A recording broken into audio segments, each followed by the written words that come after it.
नमस्कार दोस्तों, मैं हरीश भगत आप सभी का मेरे YouTube चैनल पर स्वागत करता हूं। सबसे पहले मैं सभी का आभार व्यक्त करता हूं। मेरा एक ही उद्देश्य है कि मैं अच्छे से अच्छा वीडियो आप तक पहुंचाऊं, चाहे भजन हो, चाहे गज़ल हो, चाहे फिल्मी हो, संगीत से जो भी मैं बना सकूं वो आप तक पहुंचाने की कोशिश करूंगा।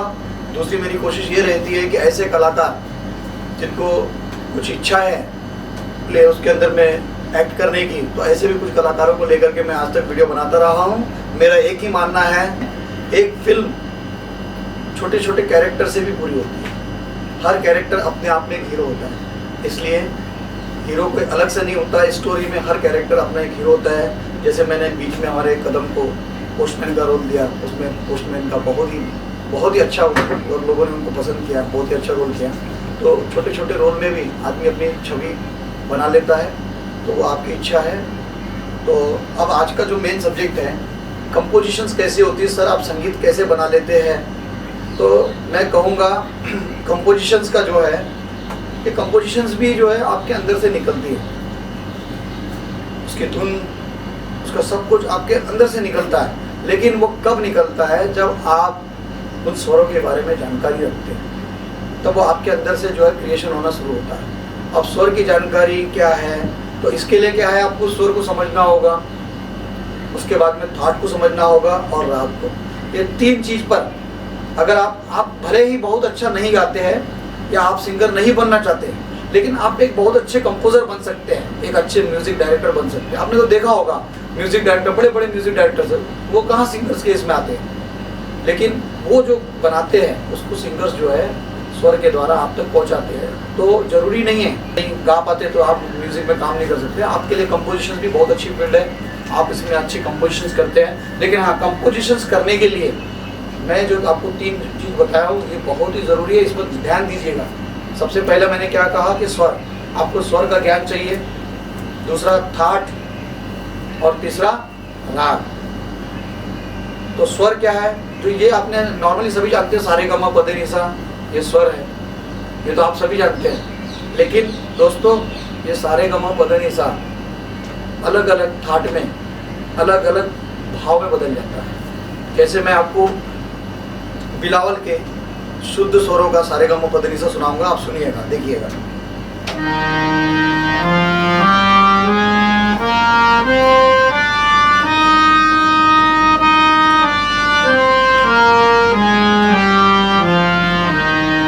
देखिए ये तो बिलावल का हो गया। अब यही सारे काम करने से दूसरे भी थाट में आएगा, लेकिन वो बदल जाएगा। अभी मैं आपको पहले बिलावल का स्वर में ही बता देता हूँ।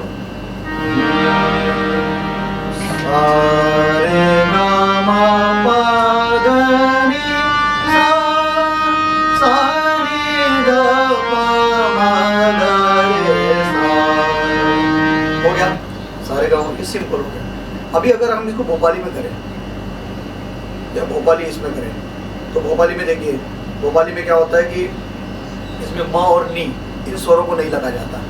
तो इसके स्वर देखिए, सारे गा पा धा सा गा पा गा रे सा, सारे गा पा धा सा पा गा रे सा, सारे गा पा धा सा पा गा रे सा। स्वर बदल गया। मारवा में लेंगे, मारवा में देखिए,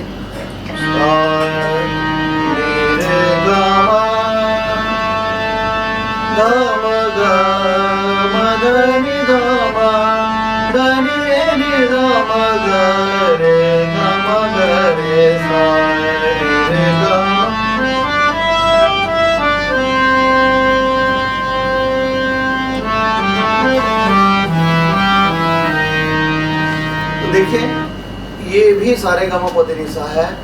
भोपाली में भी सारे गामा पदे निसा बजाया हमने, मारवा में भी बजाया, तो तीनों भी आपस में नहीं मिल रहे, क्योंकि तीनों की ही फील अलग अलग है। इसीलिए जो भी कंपोजिशन, जो भी गाने बनते हैं, तो उसमें रागों की झलक हुआ करती थी। जब हम पुराने ज़माने के गाने, आज भी देखिए जो स्टेजों पे जितने परफॉर्म होते हैं, 90% सॉन्ग्स जो है वो पुराने होते हैं, और पुराने सॉन्ग को लेकर के बच्चों के से गवाया जाता है। और स्टेज पर आज भी जजेस उन पुराने गानों को सुन करके अपना आपा खोकर खड़े हो जाते हैं और ताली बजाते हैं, क्योंकि उन गानों में वो बात थी, वो राग थी, वो फील था, वो भाव था। और आज भी उसको सुन के भी हम लोग उस भाव में गा लेते हैं, और हमारे गाने के बाद जो है सुनने वाला भी उसको उस भाव से सुनता है। तो पुराने गानों को उसकी लिरिक्स बहुत स्पष्ट होती थी, पुराने बनाने वालों ने, म्यूज़िक बनाने वालों ने भी पूरी जान उसमें डाल दी थी, अपने हर हुनर उसमें डाल दिया था। तो बनाने वाले भी एक्सपर्ट थे, म्यूज़िक डायरेक्टर भी एक्सपर्ट थे, सिंगर भी बहुत साधना करके स्वरों को उतनी खूबसूरती से मेहनत करके और अपना महीनों उस पर रियाज करके तब आपके सामने उसको लेकर के आते थे।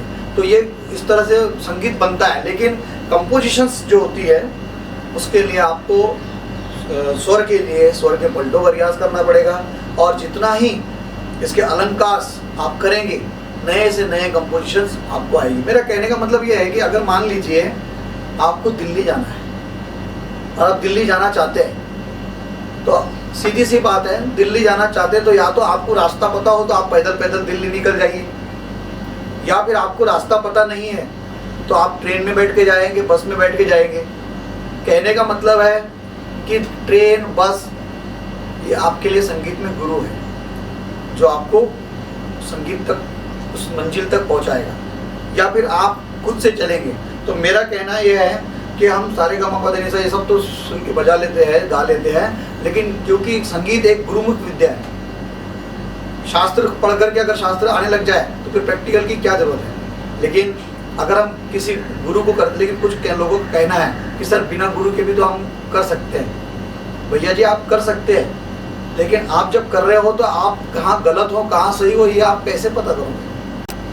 अगर आप खुद से रियाज करते हो और चाहते हो कि मैं गुरु से रियाज ना करो और संगीत भी सीख जाऊँ, तो दोस्तों आप रियाज तो कर लोगे और इसकी आवाज़ को मिला के अपने स्वरों को सब कुछ कर दोगे, लेकिन आपको सही तरीका कैसे पता चलेगा, क्योंकि सही तो आप भी नहीं जानते।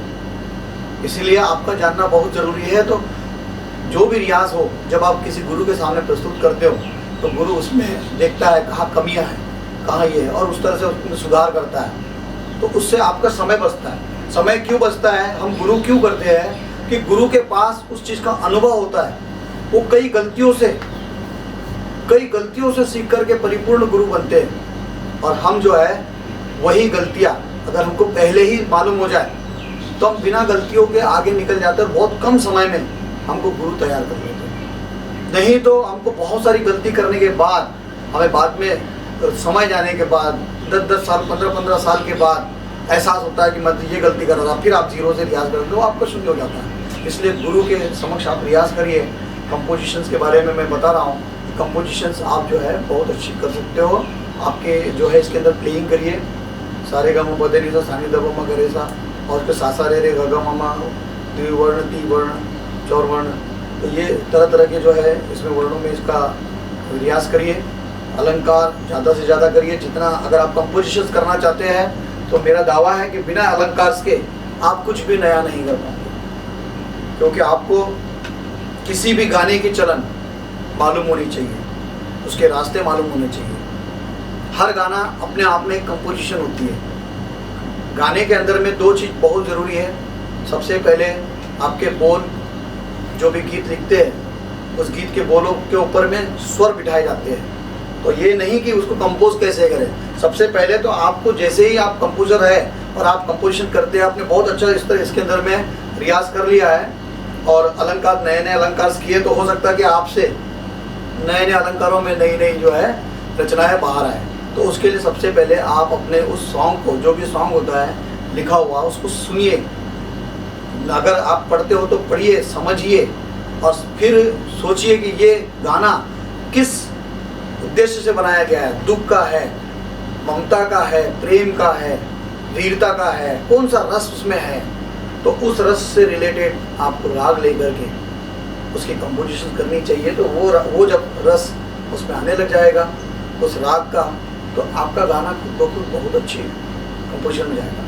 अब रहा कि थाट क्या है, स्वर तो बता दिए सर आपने, थाट क्या है और राग क्या है। तो हिंदुस्तानी क्लासिकल में 10 थाट, पूरे अगर संगीत को आपको हासिल करना है तो ये 10 थाट का आपको रियाज करना पड़ेगा, जिसमें 7 स्वर सारेगामापधनी और सानिधपमगरे। तो ये 7 आरोह है जो कि 7 स्वर के, जो कि आपको इसमें ज़रूरी है। तो हर थाट के अलग अलग होते हैं, तो उस थाट के अंदर में जो है आपको रियाज करना चाहिए। उसके बाद उस थाट से रिलेटेड राग निकलती है। तो ठाट में तो सारे का मपधनी 7 स्वर जाते समय और 7 स्वर आते समय कंपलसरी है, ये आपको लगाने ही है, ये सीखने ही है, और इसी में ही आप नए नए पलटे इजाज करिए। जैसे सा सा रे रे गा गा मा मा, देखिए रे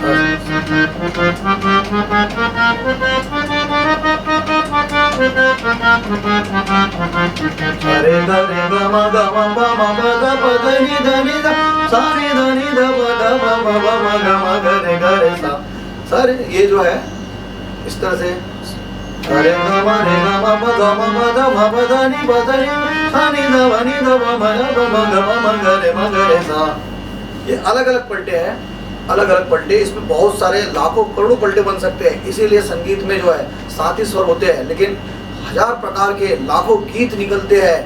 तो ये सब रागों से ही निकलते हैं। अभी फिल्मी गीत में क्या होता है कि राग प्योर राग से तो नहीं निकलते, लेकिन कुछ राग इसके कर देते, दूसरी राग मिला करके मिश्रित राग करके कर देते, इसलिए ठीक से पकड़ना बड़ा मुश्किल होता है कि ये किस राग से है, क्योंकि कई रागों की झलक होती है, उसको नाम देते थे मिश्रित राग, क्योंकि वो तो उनके अंदर से जो फील निकला, उनको लगा कि हाँ इसको मिला करके इस तरह का संगीत बनाया जाता है, तो वो करते हैं। और कुछ शुद्ध रागों में भी है, जो पुराने गीत है, जैसे दर्शन दो घनश्याम नाथ मोरिया क्या कैसी है, ये शुद्ध रागों में से बने हुए हैं। तो आप जितना भी इसके अंदर में, अगर आप कंपोजिशन भी सीखना चाहते हैं तो मैं कंपोजिशन भी आपको सिखाऊंगा, लेकिन उसकी जो स्टेप बाय स्टेप जो है, उसकी जो सीक्वेंस है वो मैं आपको देता जाऊंगा। अगर आप इंटरेस्टेड है तो मेरे को यूट्यूब पर आप कमेंट्स करिएगा, फिर मैं उसके पलटे जो है, नए नए पलटे जिस पे आप काम करेंगे।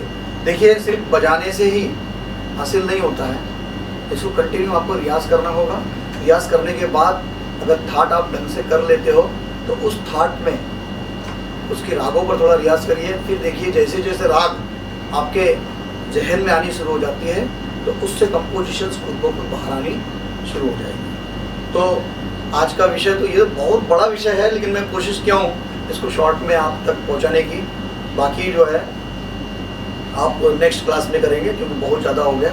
चलिए, मैं सबसे पहले मैं फिर से आपका आभार व्यक्त करता हूँ। आपने सब्सक्राइब किया, उसके व्यूज़ दिए और मुझे आगे बढ़ाया, और इसी तरह आपका प्रेम बरकरार रहेगा।